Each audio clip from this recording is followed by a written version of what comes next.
Tengan todos ustedes muy buenas tardes. Mi nombre es Alex Pantoja, soy parte del equipo de moderadores de Sobolmat.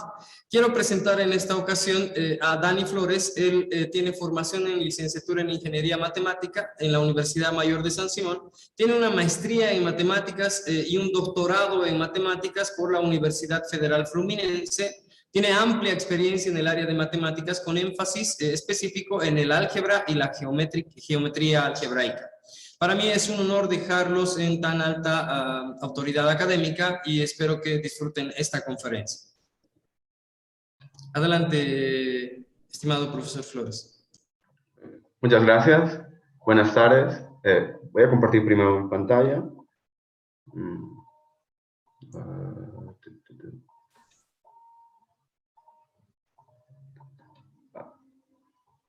Ahora sí, profesor. Ahora sí. Okay. Gracias. Bueno, entonces, les voy a hablar sobre el método de numeración de Polya. Bueno, en problemas de conteo, en muchos casos, más que saber que, bueno, nuestro interés, más que el contar el número de elementos de algún conjunto, queremos contar el número de clases de equivalencia de objetos con respecto a alguna relación de equivalencia apropiada.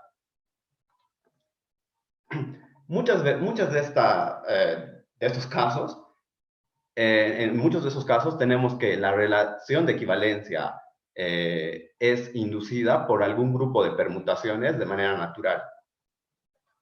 Veamos alguna pregunta sobre ese tipo de casos. Por ejemplo, si quisiéramos saber cuál es el número de collares esencialmente diferentes que pueden ser hechos con n perlas de dos colores diferentes, esencialmente diferentes quiere decir que, por ejemplo, si tengo un collar y lo giro un poco, voy a obtener otra coloración, digamos, pero esas dos coloraciones son básicamente lo mismo. Igual, si agarro el collar y lo doy la vuelta, voy a obtener como otra coloración, pero esas dos coloraciones aún son lo mismo.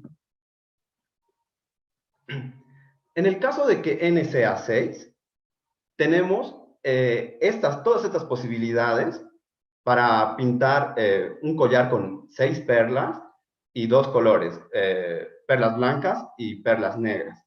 Por ejemplo, en el caso de collares sin ninguna perla negra, solo tenemos una configuración posible.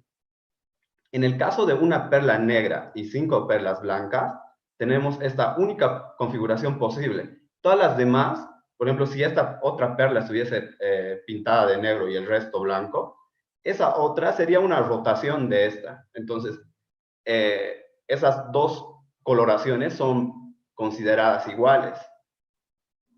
Entonces, esa es la única el único collar con una perla negra. Ahora, si consideramos los collares con 2 perlas negras, entonces tenemos estas 3 posibilidades, básicamente, diferentes, porque ninguna de estas se puede obtener a partir de la otra rotando o haciendo una reflexión. Y de la misma manera tenemos estas 3 configuraciones con 3 perlas negras, con 4 perlas, estas 3, con 5 perlas negras y con 6 perlas. Entonces, en el caso de n igual a 6, tenemos 13 collares esencialmente diferentes.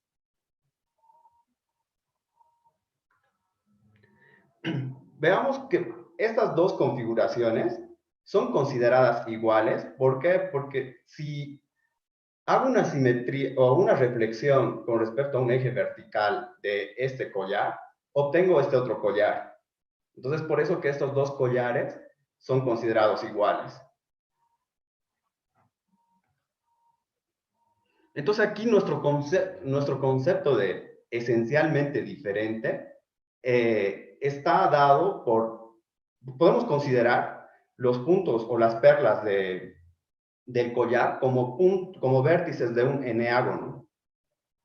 Y entonces dos dos collares van a ser considerados iguales si uno de ellos es la transformación mediante un automorfismo del otro. Y podemos considerar entonces todos los automorfismos de un eneágono, y los automorfismos de un eneágono es el grupo diedral de sub n que tiene 2n elementos. Otra pregunta de interés que se podría resolver con estos métodos que vamos a ver es el número de grafos simples no isomorfos con n vértices. Por ejemplo, en el caso de que n es 4, existen 11 grafos diferentes, esencialmente diferentes. En este caso, esencialmente no diferentes es que no sean isomorfos. Otra pregunta, ¿cuál es el número de formas esencialmente diferentes de pintar las caras o las aristas o los vértices de un cubo con n colores? Entonces, también con el método que vamos a ver, se podría responder esta pregunta.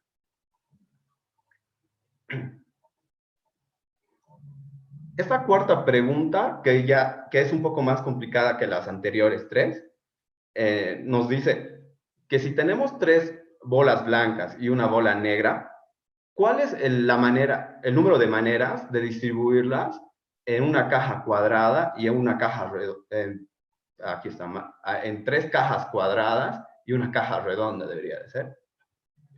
Y podemos ver que tenemos todas esas configuraciones esencialmente diferentes.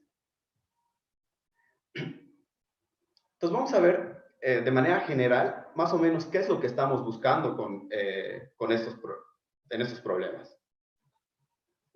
Entonces supongamos que tenemos dos conjuntos A y B finitos, un grupo de permutaciones G de A. Recuerden que una permutación de A es una función biyectiva, ¿no? Entonces, tenemos un grupo de permutaciones de A, o de manera más general podemos considerar un grupo finito que actúa sobre el conjunto A. A los elementos de B se los llama colores. Los vamos a llamar colores en los problemas que vamos a ver. Ahora, tenemos que el grupo G actúa sobre A. Podemos ver que podemos hacer que el grupo G actúe sobre el conjunto de funciones de A en B. A las funciones de A en B las vamos a llamar coloraciones. ¿Okay? Entonces, por ejemplo, si A representara las perlas, o sea, las posiciones de las perlas, podríamos considerarlo como los vértices. Y los vértices los podríamos considerar como números de 1 a n. Y B podría ser, las coloraciones podría ser blanco y negro. B podría ser blanco y negro. Entonces, una función de este tipo es una coloración. Entonces, para un elemento sigma del grupo que actúa sobre A, podemos hacer que este elemento sigma actúe sobre una coloración F, o sea, sobre una función de A en B. ¿De qué manera? Entonces, la coloración sigma F es definida en un punto X de A como la coloración en el inverso de sigma en X, del inverso de sigma de X. Aquí podríamos, para definir una otra coloración, podríamos haber usado sigma en vez de sigma inversa. El punto de considerar sigma a la menos 1 aquí, la inversa de sigma, es para que tengamos realmente una acción. Si pondríamos aquí sigma, no tendríamos una acción. Entonces, esto para asegurarnos de tener una acción del grupo G sobre el conjunto de coloraciones. Entonces, como tenemos una acción del grupo G sobre el conjunto de coloraciones, básicamente tenemos un homomorfismo del grupo G en el grupo simétrico del conjunto de coloraciones. Recuerden que el grupo simétrico es el conjunto de todas las biyecciones. Bueno, es el grupo, ¿no?, de todas las biyecciones, con composición, como operación. Entonces, en los primeros 3 problemas que hemos visto, todos ellos se reducen a encontrar las órbitas de las coloraciones para algún apropiado grupo G que actúa sobre ese conjunto de coloraciones. Por ejemplo, en el caso de las perlas, podemos considerar cada una de las perlas como un número. Entonces tendríamos los números desde el 1 hasta el n para n perlas. B podría ser el conjunto blanco y negro. Y G sería el grupo de automorfismos del eneágono. O sea, todas las rotaciones y la simetría, las reflexiones. Ese grupo tiene 2n elementos. Bueno, entonces, con el objetivo de contar estas órbitas. Bueno, aquí ya me he adelantado el hecho de que en el problema de los collares podemos considerar A como el conjunto de vértices de un eneágono, o sea, A podría ser considerado como el conjunto 1 hasta n. Y G, el grupo de automorfismos del eneágono, que es un grupo conocido, es el grupo diedral, que tiene 2n elementos. Un problema un poquito diferente al problema de collares surge si consideramos, en vez de tener perlas redondas, tener perlas que de un lado sea redondo y de la otra cara sea cuadrado. Entonces, ahí no sería posible considerar estas dos configuraciones como iguales. Porque esta configuración, con respecto a esta otra configuración, se obtiene haciendo una reflexión a través de un eje vertical.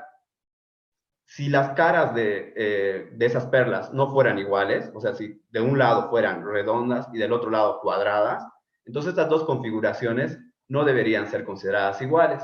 Entonces, en ese caso, el grupo que actúa sobre el eneágono sería solo las rotaciones.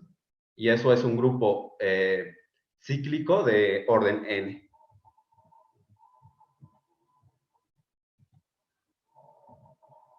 Entonces, en ese otro problema debemos de considerar un grupo cíclico de orden n.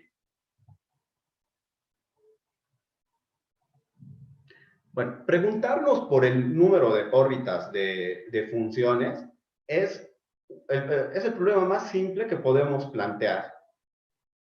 Podríamos preguntarnos cosas más específicas, como, por ejemplo, el número de collares que tienen K perlas negras o K perlas blancas, por ejemplo. O preguntarnos por el número de grafos no isomorfos con n vértices y K aristas exactamente. Entonces, también para aquel problema, el problema 4, donde teníamos perlas que distribuirlas sobre cajas cuadradas y redondas, ese problema no se puede resolver o ver como los 3 primeros problemas que habíamos visto. En ese problema también debemos de considerar permutaciones sobre el conjunto B. Entonces también podemos introducir una acción de grupo sobre el conjunto B y buscar el número de configuraciones en ese caso. Vamos a ver más adelante cómo definir una acción de grupo sobre las coloraciones teniendo permutaciones tanto en el conjunto A como en el conjunto B. Bueno, para tratar de responder a las primeras 3 preguntas, tenemos este teorema conocido por como el lema de Brunselt, que dice que si tengo un grupo de permutaciones sobre un conjunto X, actuando sobre un conjunto X, para un sigma del grupo, si denotamos por psi de sigma el número de puntos de X fijados por sigma, el número de puntos fijos por sigma en X, entonces podemos hallar el número de órbitas del conjunto X, o bueno, de esta acción del grupo G sobre X, y ese número de órbitas es el promedio de la suma de los puntos fijos cuando sigma varía en G, ¿no? Entonces, 1 sobre el tamaño del conjunto G por la sumatoria de los números de los puntos fijados por sigma, cuando sigma varía en G. Bueno, entonces, ese teorema es conocido como el lema de Burnside. Y para demostrar ese teorema, lo que se hace es contar pares ordenados X sigma, que pertenecen al producto cartesiano de XG, de manera que sigma de X es igual a X. O sea, X es fijado por sigma. Entonces, si hacemos una cuenta doble, o sea, contamos con respecto de X primero y contamos con respecto de sigma, obtenemos, por un lado, el número de elementos de G por el número de órbitas de G, y por otro lado obtenemos esta sumatoria. Y es de ahí que se obtiene esta fórmula para el número de órbitas de G. Ahora, aplicando este teorema a nuestro caso, al caso de coloraciones, entonces supongamos que tenemos los conjuntos A y B finitos y G actuando sobre A. Entonces, podemos denotar por C sub K de G el número de permutaciones en G que tienen K ciclos en su descomposición por ciclos sobre A. Recuerden que cada permutación puede ser representada de manera única como composición de ciclos. Permutación de ciclos. Ok. Entonces, consideramos todos los ciclos de G que tienen K ciclos. A ese número lo denotamos con este símbolo de aquí.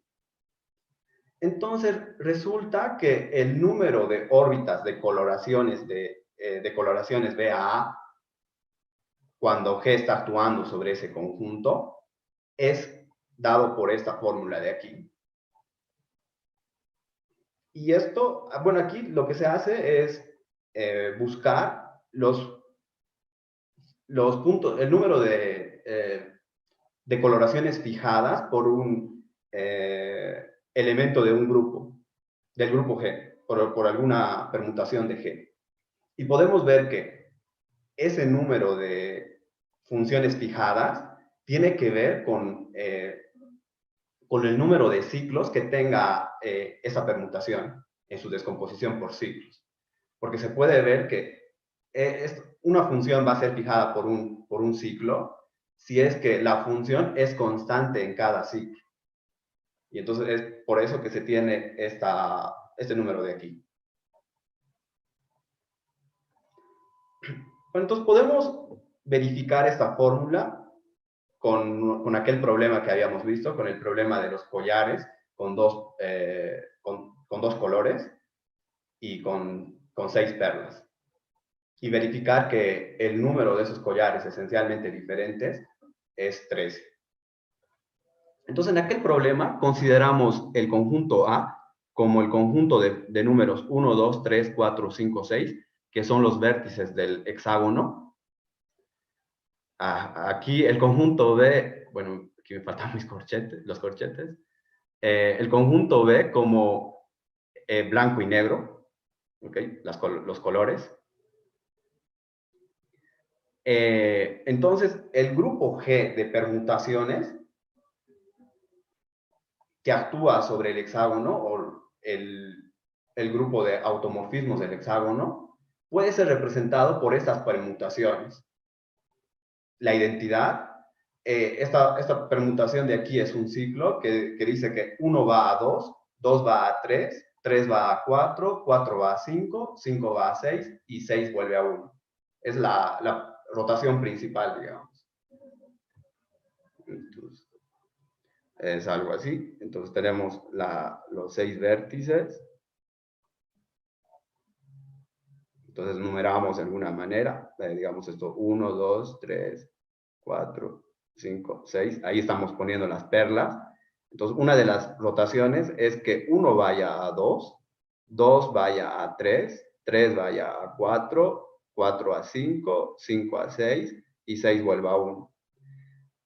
Otra rotación que tenemos es que 1 vaya a 3, 3 vaya a 5 y 5 vuelva a 1. Eso se escribe de esta manera, es de este ciclo. Y hacemos que 2 vaya a 4, 4 vaya a 6 y 6 vuelva a 2. Entonces, esa rotación está dada en su descomposición por ciclos de esta manera. Y bueno, entonces podemos ver las otras rotaciones. Estas son las otras rotaciones. El arquero. Después de eso podemos considerar también las reflexiones. Entonces supongamos que... Disculpe, profesor, el señor Javier Gastón Quispe Maita, ¿sería tan amable, por favor, de apagar su micrófono? Morir ese. Javier Gastón Quispe, por favor, apaga tu micrófono. Volvamos, pues. Mejor. Okay. Adelante, profesor, disculpe. Gracias, no hay problema. Entonces podemos considerar también las reflexiones, ¿no? Por ejemplo, aquel que lleva 1 a 4, 2 a 3 y 5 a 6, que está representado por esta descomposición de ciclos. O otra descomposición de ciclos, otra reflexión, es esta de aquí que lleva 1 a 3, 4 a 6 y deja fijados 2 y 5.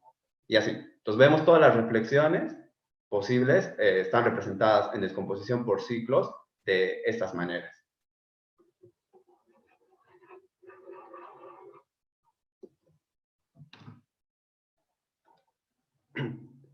Bueno, entonces, recuerden que CK de G contaba el número de ciclos que tienen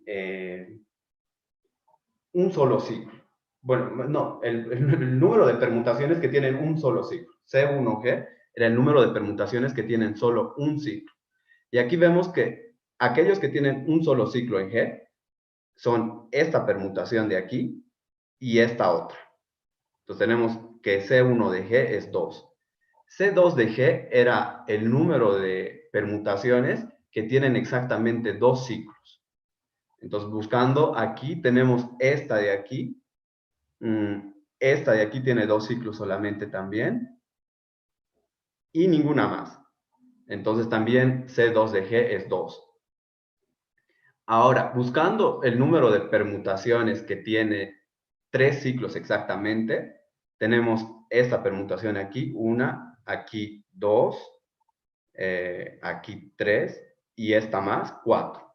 Entonces, tenemos eso, 4. De la misma manera podemos ver que el número de permutaciones que tienen 4 ciclos exactamente son esto, porque aquí tenemos 2, bueno, no lo he escrito aquí, pero por ejemplo 3 y 6 están fijados, eso es un ciclo.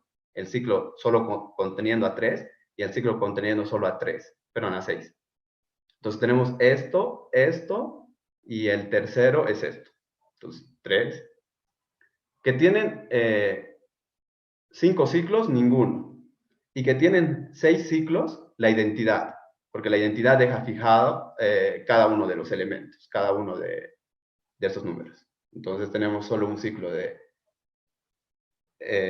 o más bien solo una permutación con 6 ciclos. Entonces el número de collares esencialmente diferentes puede ser calculada usando aquella fórmula que decía que era 1 sobre 12 por este número multiplicado a 2 a la k, era CK de G elevado a 2 a la k. Bueno, 2 en realidad era el número de elementos que tiene B a la k. En nuestro caso, como el número de elementos que tiene B es 2, entonces tenemos esto. Entonces hacemos esta cuenta y nos da exactamente 3, lo que ya habíamos visto haciendo al tanteo.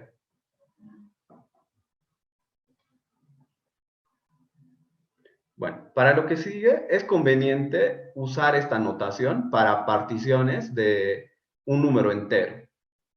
O sea, esto de aquí significa, por ejemplo, si tuviera n igual a 5 y tengo una partición de 5, una partición de 5 es sumar enteros, varios enteros que den 5. Por ejemplo, una manera de sumar enteros para que dé 5 es 1 más 1 más 1 más 2. Entonces aquí estamos usando 3 veces 3 de unos y 1 de 2. Entonces para denotar esta partición de 5 vamos a usar la notación, esta notación. 1 a 3 y 2 a 1. ¿Ok? Bueno, para hacer más ligeras las notaciones que vamos a ver más adelante.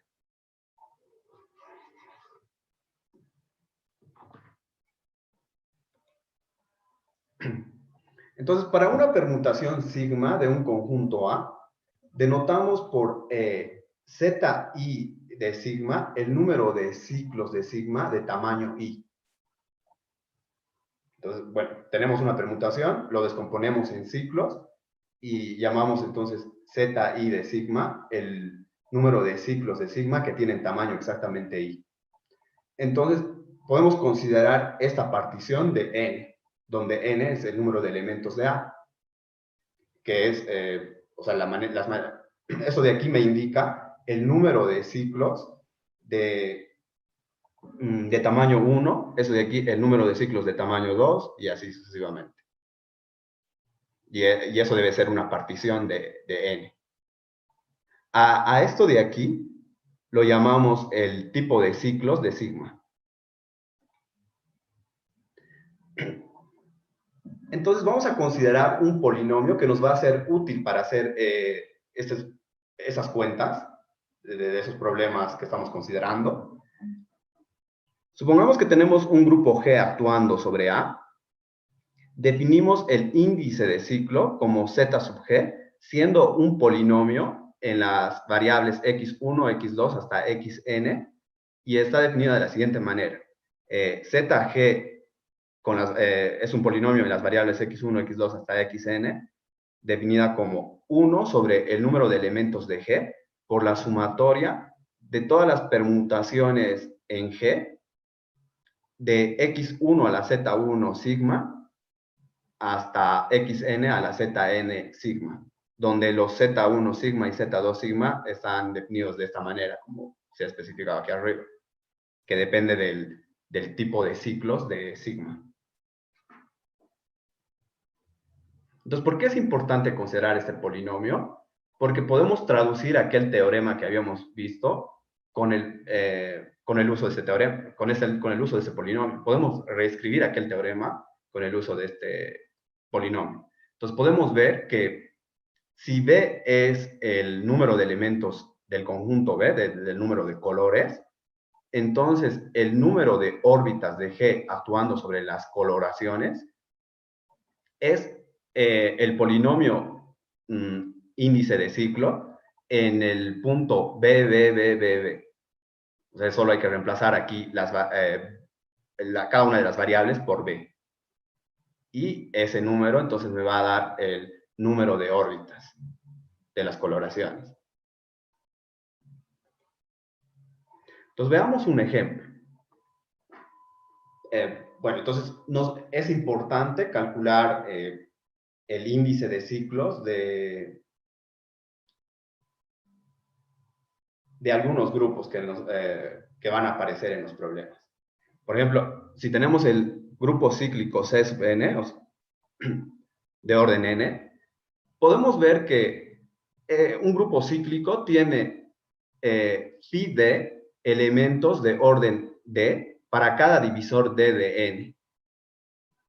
Phi de d es el número de Euler de d, ¿no? O sea, es el número de números enteros positivos coprimos con d menores que d, ¿no?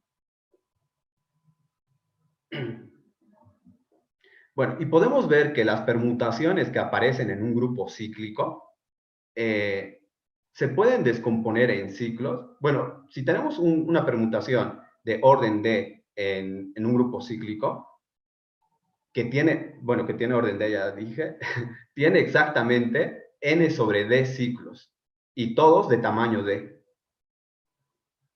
Entonces, para cada uno de esos elementos, podemos ver que el índice de ciclos, ese polinomio, bueno, aquí debería ser C sub n aquí abajo, en las variables x1 a xn, es justamente 1 sobre n por la sumatoria de phi de Euler de D, x sub d a la n sobre d, para todo divisor de n. Entonces, sabiendo el índice de ciclos de un grupo cíclico, podemos calcular el problema de collares considerando perlas que no son redondas. O sea, perlas que por un lado son redondas y por el otro cuadradas. Entonces, ahí había que considerar un grupo cíclico, ¿no? Entonces, en este caso, la respuesta es calcular este polinomio en las variables o en 2, 2, 2, 2, 2. Entonces, calculamos ese polinomio en 2, 2, 2. Aquí reemplazamos x sub d por 2 y obtenemos esto. Entonces, esto de aquí me da el número de perlas, más bien el número de collares con n perlas y de dos colores, donde solo podemos hacer rotaciones. En el caso de n igual a 6, tenemos esta cuenta.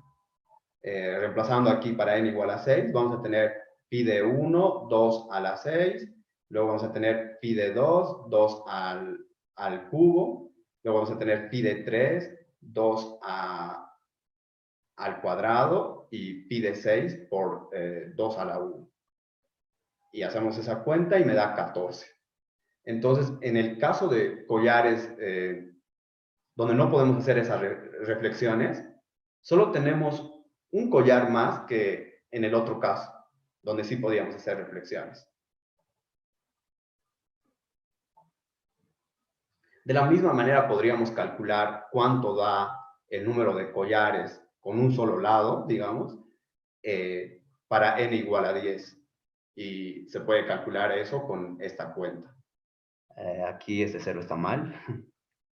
Okay. Aquí sería 2 a la 10 en realidad. Haciendo esa cuenta, bueno, aquí otra vez, me da 108.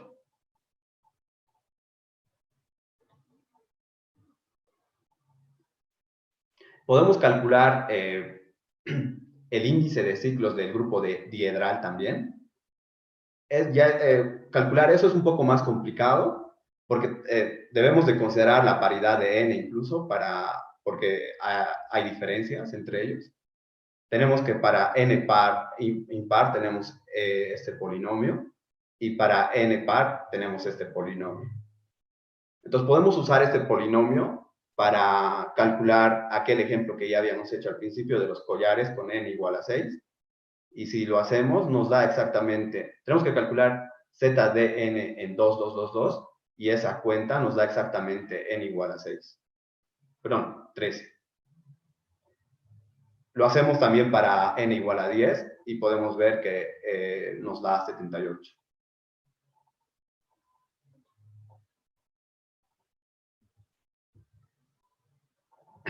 Podemos buscar también el índice de ciclos del grupo simétrico. O sea, el Sn es el grupo de todas las permutaciones de 1 a n, del conjunto 1 a n. Y podemos ver que el índice de ciclos me da justamente este polinomio. Ahí hay que contar el número de ciclos que tienen ciertos tipos de ciclos. Esto de aquí son las particiones de n. Y queda algo así. Los primeros polinomios, por ejemplo, 1 factorial por el índice de ciclos de S1 es simplemente el polinomio x1. El índice de ciclos de S2 es 1 sobre 2 factorial de x1 al cuadrado más x2. el índice de ciclos de S3 es 1 sobre 3 factorial por este polinomio de aquí, x1 a la 3 más 3x1, x2 más 2x3. Y de la misma manera podemos ver que el índice de ciclos para S4 da este polinomio de aquí.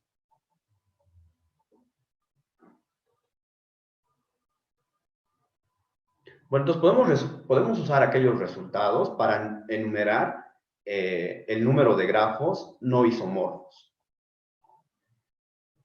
Como consideramos B el conjunto de vértices del grafo. ¿Ok? B el conjunto de vértices. E lo podemos considerar como el conjunto, o sea, el conjunto de aristas puede ser considerado como el conjunto de todos los subconjuntos de B que tienen dos elementos. Entonces, un grafo simple se puede representar mediante una función de este tipo, una función del conjunto de todos los subconjuntos de dos vértices, de dos elementos, en el conjunto 0, 1. Entonces, esta función corresponde al grafo que tiene arista, aquellas aristas que tienen f de esa arista igual a 1. Y si la arista tiene f igual a 0, entonces esa no es considerada una arista del grafo, ¿no? Por ejemplo, si tuviese este grafo con esas aristas, bueno, vamos a considerar que los vértices son 1, 2, 3, 4. Entonces, esto de aquí se podría considerar como, vamos a hacer un ejemplo más simple, solo 3. Eso de aquí se podría considerar como una función. Aquí vamos a considerar todos los subconjuntos de dos aristas. Entonces sería 1, 2, 1, 3, todas las posibles aristas. Y también tenemos 3, 2 o 2, 3. Entonces, este grafo de aquí se podría representar como la función de este conjunto en el conjunto 0, 1, donde a una arista que es realmente del grafo, le damos 1 mediante la función f. Entonces aquí f de 1, 2 sería 1, f de 2, 3 sería 1, y f de 1, 3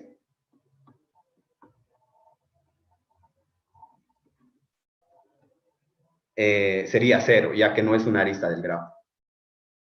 Una arista. Sí. Entonces, podemos representar los grafos como coloraciones. Entonces, aquí lo que tenemos que considerar son todos la acción de grupo de todos los automorfismos de grafos. Y los automorfismos de grafos son permutaciones de los vértices que conservan la estructura de grafo.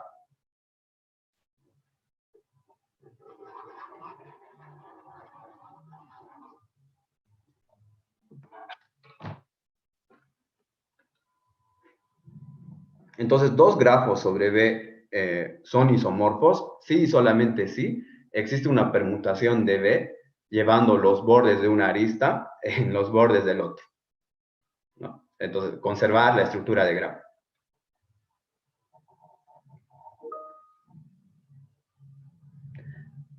Para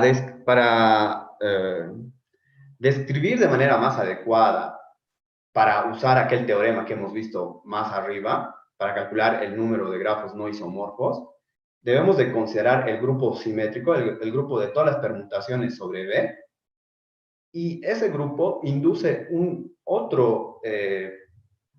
subgrupo isomorfo a este en el grupo de permutaciones de E, donde E son todas las posibles aristas. ¿Y de qué manera es este isomorfismo que tenemos de Sn en este otro grupo llamado Sn2? De esta manera.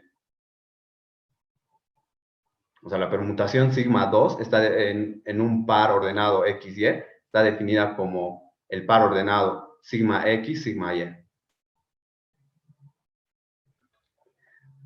Entonces podemos ver que S sub N2 actúa sobre el conjunto de funciones de E en 0, 1.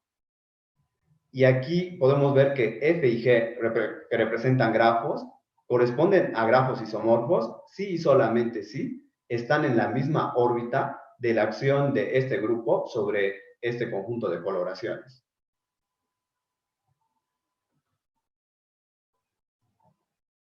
Bueno, encontrar la descomposición en ciclos de las permutaciones en este conjunto no es tan fácil. Y, bueno, si calculamos esas descomposiciones, tenemos que el índice de ciclos de ese conjunto, de ese grupo, es este polinomio.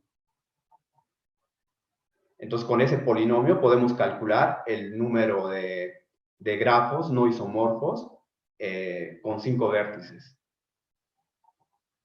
Y se puede ver que ese número da exactamente 34.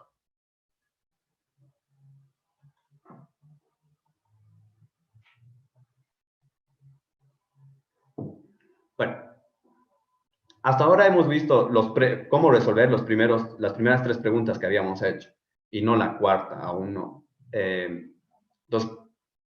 Entonces, para eso, antes de eso, podemos considerar el problema con pesos. Por ejemplo, el problema de cuántos collares con N perlas, de N perlas con K perlas blancas existen. Podríamos preguntarnos eso. Entonces, para eso hay que poner pesos. Entonces, supongamos que tenemos un anillo R conmutativo conteniendo a los números racionales. Entonces, a cada coloración le vamos a dar un peso, que es una función de B en R. Entonces, para cada coloración vamos a definir el peso de la coloración de la siguiente manera. El peso de una coloración es el producto de los pesos de F sub A variando en A. Entonces, a W de F le llamamos el peso de la función F. Podemos ver que si dos elementos están en la misma órbita, tienen el mismo peso. Entonces, podemos considerar esta sumatoria de los pesos de F. F pertenece a R. Estamos extendiendo, en realidad, aquí no estamos considerando solo las funciones de A en B. Estamos extendiendo un poco. A eso de aquí se le llama serie de conteo de configuraciones.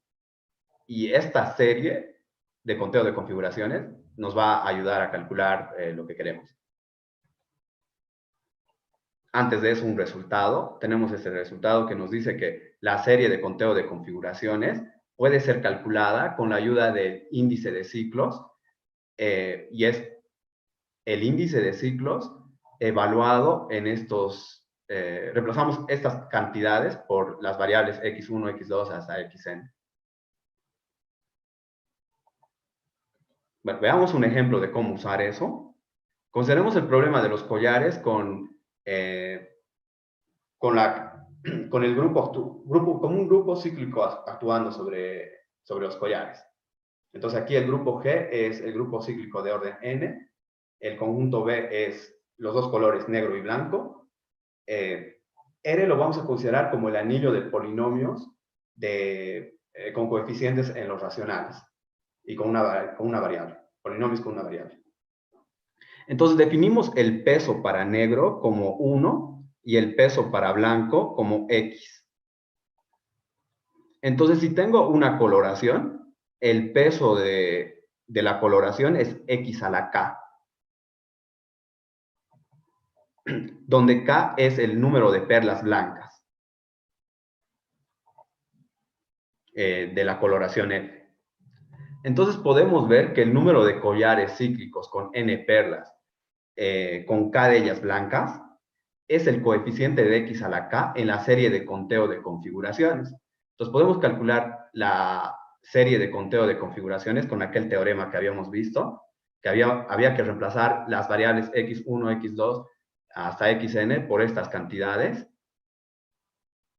Entonces hacemos las cuentas, teníamos un resultado más arriba de cómo calcular el índice de ciclos de Cn, entonces usamos esa fórmula y obtenemos esto de aquí. Y de ahí podemos ver que el coeficiente de x a la k es esto de aquí. Okay, aquí hay que reemplazar para obtener k, ¿no? Después tenemos, en el caso de que k y n sean primos relativos, esto de aquí se puede reducir a 1 sobre n en k. En el caso de que queramos buscar el número de collares con n perlas, con k de ellas blancas, entonces reemplazamos n igual a 12 y k igual a 4 en esta fórmula. Reemplazamos eso y obtenemos esta sumatoria, que da exactamente 43. Entonces existen 43 collares con 12 perlas, con 4 de ellas blancas.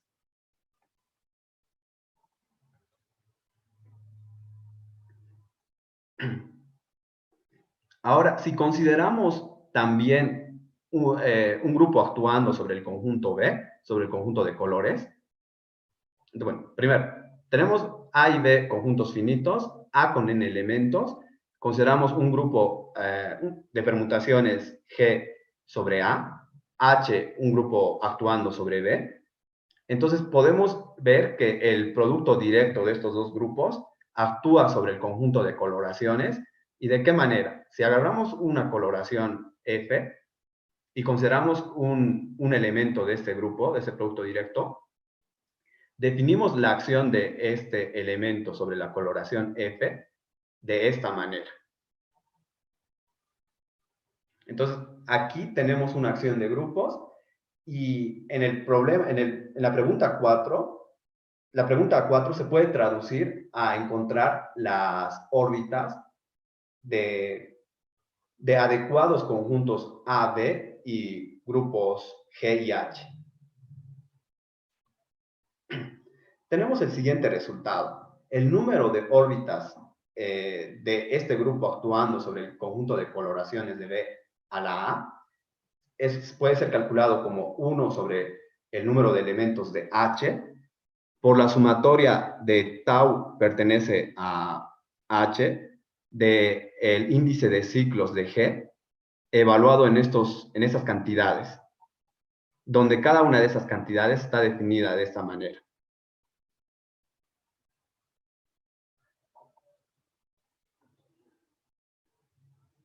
Entonces, con esto podríamos resolver el siguiente problema.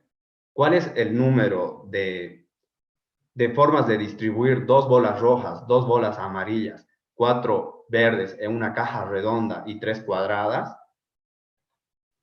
Entonces, consideramos el conjunto A como R1, R2 para las bolas rojas, Y1, Y2 para las bolas amarillas, y para las verdes G1, G2, G3 y G4. Entonces, el grupo G que actúa sobre esas bolas es el grupo de permutaciones entre estas dos bolas rojas por el grupo de permutaciones entre, bueno, aquí debería estar 2. El grupo de permutaciones de estas dos bolas amarillas por el grupo de permutaciones de estas 4 bolas verdes. Y B va a ser considerado como la caja redonda y las 3 cajas cuadradas. Entonces, también se puede permutar los elementos de B. ¿Y cuáles son las permutaciones? La permutación en R simplemente es S1, la identidad, y las permutaciones de 1, 2, de aquí es S2. Bueno, sería en realidad S3.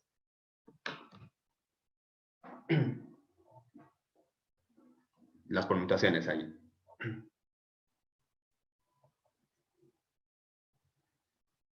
Ok, entonces podemos interpretar este problema como el número de órbitas el número de órbitas de coloraciones donde el grupo G por H actúa. Bueno, de la acción de ese grupo sobre el conjunto de coloraciones, en realidad. Entonces, para calcular eso, nos conviene calcular el índice de ciclos de G. Entonces, aquí debemos de hallar el índice de ciclos de este subgrupo de permutaciones. Entonces, se puede mostrar que el índice de ciclos de este grupo es justamente el producto del índice de ciclos de esto por el índice de ciclos de esto por el índice de ciclos de esto. Entonces, ya habíamos visto en algún ejemplo, más atrás, cómo queda el índice de ciclos de S2, el índice de ciclos de S4. Entonces, tenemos este polinomio.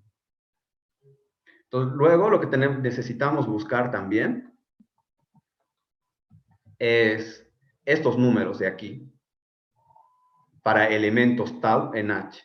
Entonces, podemos hacer eso para todos los elementos tau de H, por ejemplo, aquel que es una identidad, aquel cuando tau es una transposición de dos elementos aquí, o cuando no deja ningún punto fijo sobre S1, S2 y S3. Y bueno, tenemos esos números. Reemplazando en aquella fórmula, tenemos esta expresión, y entonces el número de configuraciones pedido es 656. Bueno, aquí el primer libro es la principal referencia de esta exposición, y en ese libro también recomiendan esas otras dos referencias. Okay. Gracias. Gracias. Dani, ¿me escuchas, no? Profesor Relo, se lo escucha, adelante. Dani, qué alegría verte en el país. Es realmente una alegría tenerte y ojalá puedas incorporarte a la academia en San Simón. Ahí siempre va a ser bienvenido estas cosas que impiden que un doctorazo como tú estés en San Simón. No quiere decir que de aquí seguramente a un semestre estés acá, estés a donde tú perteneces realmente, de hecho, al país, ¿no? Bien, felicitarte, Dani, por tu brillante exposición. Te consulto lo siguiente. Bueno, dentro nuestras instituciones públicas, evidentemente, nos permiten desarrollar la matemática de la manera como tú lo haces, de esa manera brillante. Sin embargo, fuera de la universidad, es decir, en el ámbito privado, la gente, ¿no? Yo personalmente trabajo en un lugar en donde tenemos que presentar una aplicación de lo que hacemos, porque eso es lo que vendemos, eso es lo que nos permite, bueno, vivir, ¿no? O sea, tener un buen salario, etcétera, etcétera. Ustedes me comprenden. Entonces, te preguntaba, ¿qué aplicaciones? Bueno, por cierto, no quiero antes, no quiero dejar de comentar, hace tiempo el teorema de Perron-Frobenius relativo a autovalores y autovectores seguramente era totalmente resistido por la comunidad estudiantil de su momento, ¿no? Pero actualmente sabemos que ese teorema es base del motor de búsqueda de Google. Y esto que tú nos has comentado estaba realmente muy interesante. Yo estaba tratando de ver algunas aplicaciones, como por ejemplo estoy trabajando bastante en esto de criptografía. Trataba de ver las distintas posibilidades que tú hacías, pero al final me di cuenta de que creo que son demasiado elementales las aplicaciones para esto que estaba haciendo, ¿no? ¿Tú qué puedes comentarnos, Dani, de algunas aplicaciones en ingeniería, por ejemplo, que ustedes han estado haciendo, y seguramente si no lo están haciendo alguien, va a venir a un genio que lo va a hacer con seguridad, ¿no? Eso, Dani.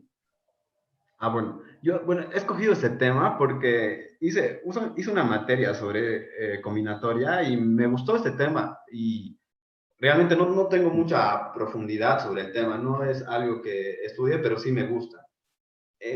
Y no aplicaciones así directas como están aquí, sí, pero fuera de esas aplicaciones no las he estudiado.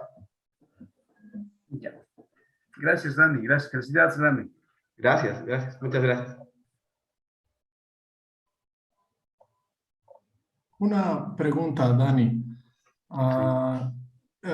No sé, quisiera saber si tal vez con tu experiencia en Olimpiadas y demás, ¿tú crees que este tipo de herramientas de conteo puedan ser enseñadas o sean útiles para los muchachos que participan en Olimpiadas?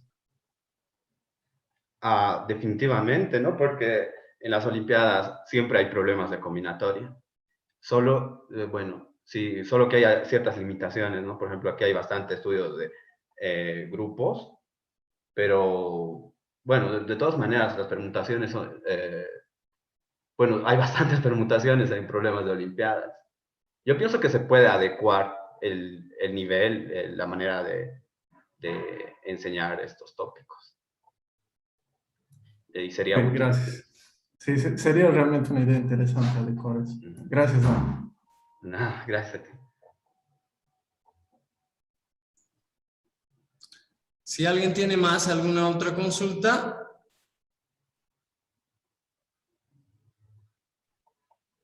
Aún tenemos espacio para un par de intervenciones más.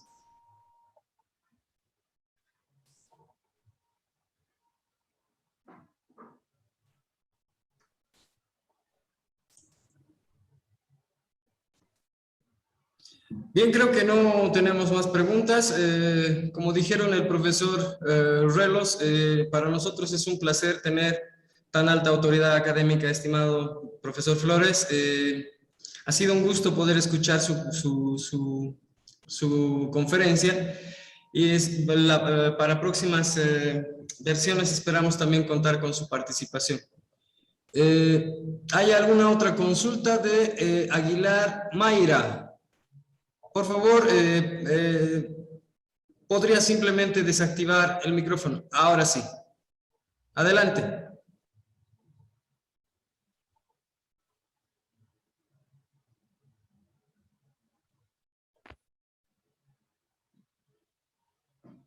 No, creo que no. Creo que no. No, creo que tiene algún problema técnico. Bien. Le agradezco mucho, estimado profesor, a nombre de Sobolmat, le agradezco mucho la participación dentro de este congreso y nada, ya vamos a estar publicando los videos de las charlas en la página web de Sobolmat. Muchas gracias por haberme invitado.